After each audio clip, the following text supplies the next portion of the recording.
जी काहे सोनू के मरले हैं? हमारा सेटिंग के साथ छेड़छाड़ कर रही से मरला है ओकरा के। आइयो दादा हमरा रात रहुआ दूसरा लड़की पटाइले बानी। अरे पगली हम मोबाइल के सेटिंग के बात करत नहीं। ओकर बात कर दल तब से ठीक बा। गजब बौराहिन मेहरान भी मर दे। ए जी हमारे एगो काम करम। केवन काम हो?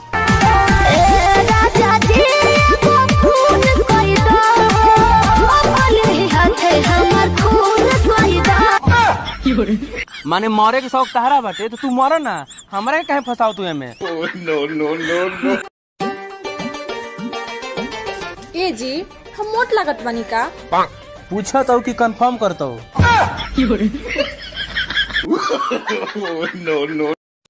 जानू लागत जड़बा थर थर कांपत हाड़बा जीत हो गई मेरी की हम तो हर तू हमार हो जा। अच्छा हो तू ही लभर के नमोर हो जा ओही के कमर यमर हो जा। तू ही लभर के नमोर हो जा। तू हमरा जिंदगी के चांद हो। तो हम का है दीदी? तू साले अमावस के रात हो।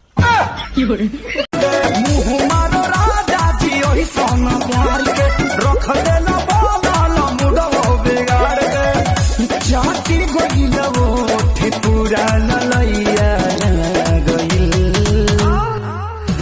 नाम के